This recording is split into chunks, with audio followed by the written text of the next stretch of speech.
Hey, welcome back. In this video, we're going to set up the stem jig and laminate the boat stem. So let's get started. Looking at the Temptress 3D model, we see that the stem laminate is made up of 15 layers of 5/16 inch or 8mm thick sapele plank. I cut the jig out of 3/4 inch MDF board.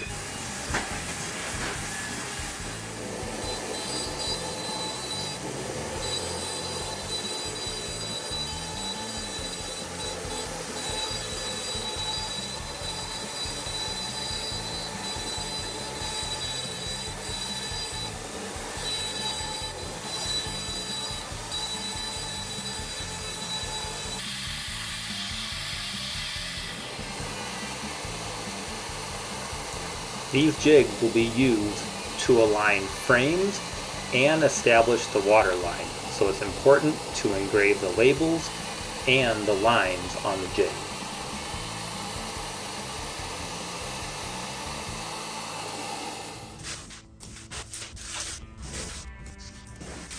To create the jig, you have two sets of templates, and when they're molded together or bonded together, what will happen is these seams will be at different locations. That will give you some good sturdiness. The stem itself is 3 inches wide. So as you can see, when I put two of these boards together, it's really quite narrow for a stem.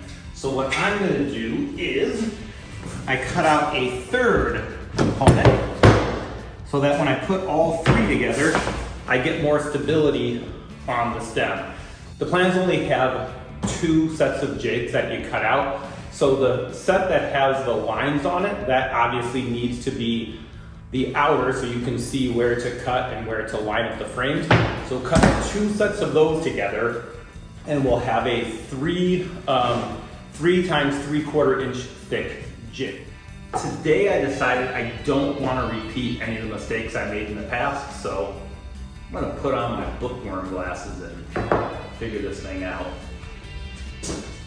Okay, so I'm going to start with the side that has the jig that has the frame pieces marked on it.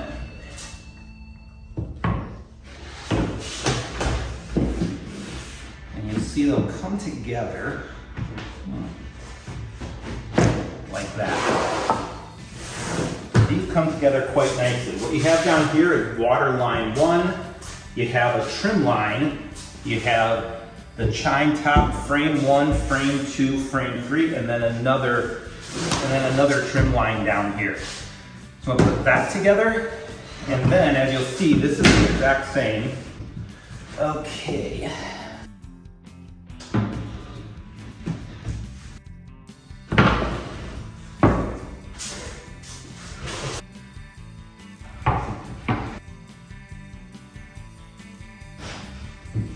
Okay, so I put these 2 pieces together, and then I'm gonna sandwich them with this next piece here. Now this has the one that's gonna go in the middle, it has no lines on it. So I'm not sure exactly which way this is gonna go, but I would guess the hole probably needs to line up. So let's give that a shot.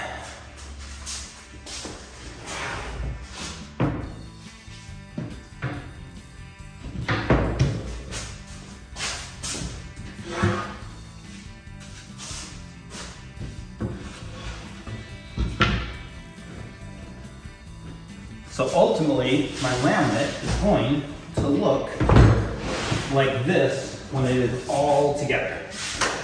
And then the important surface is this edge right here. So I should make a point that this time I did do an offset with the shaper origin in these grooves, and some of them are pretty good and some of them are a little bit loose. I think I'm in good shape, it all came together. And I'm going to use tight bond adhesive to put this together. This is not going into the boat, so I don't need to use epoxy.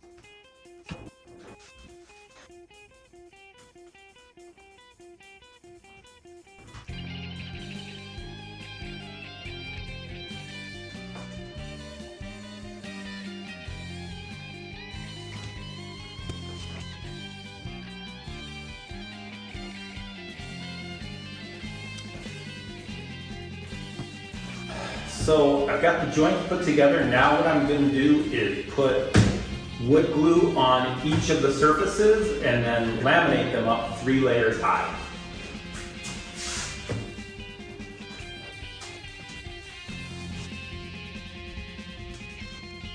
As I glue up these jigs, I want to say thank you to Dan Lee and the other boat builders who are helping me along the way. Your comments on YouTube and the forum on Dan Lee Boat Building have really helped me learn best practices and new terms, like LOA is length overall of the boat, and in this case, it's 24 feet long. However, there are still many boat building terms that I don't know. For example, after the curved transom video, Dave from Portland messaged, "Needs more cowbell." Well, I hope I'm not misinterpreting.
I let the adhesive dry, changed out of my University of Chicago t-shirt and into my University of Massachusetts t-shirt.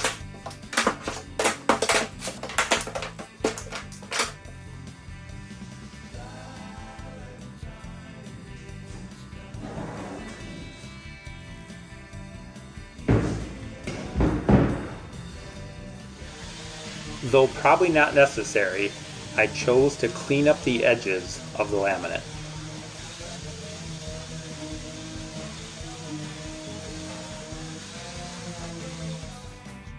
Place scrap pieces of MDF board underneath the jig in case I need to clamp vertically. It's an idea I picked up from watching Mark Bruton on Nomad Boat Building.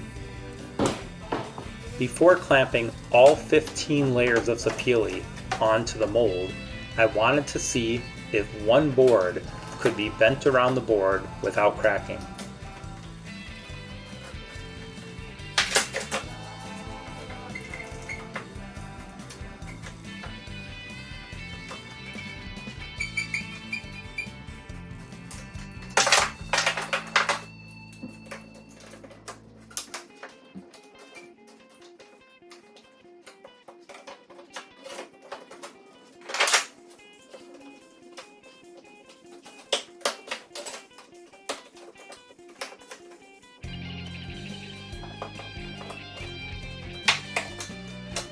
Success. However, this is a part 1 of 2 videos because when I went to bend the full 15 layer laminates, I ran into 2 major problems. The first problem I can solve with the lumberyard. Instead of shipping me 15 8-foot long boards, I received 10 12-foot long boards. So I just need to order another 5 boards. However, for the second problem, I would appreciate some advice in the comments. Even with only 10 layers, my trigger clamps were not strong enough to bend the boards around the jig. I now plan to borrow some higher force clamps and pipe clamps from a friend. But if any of you have advice on how to make this bending process easier, I would greatly appreciate it. Till next time.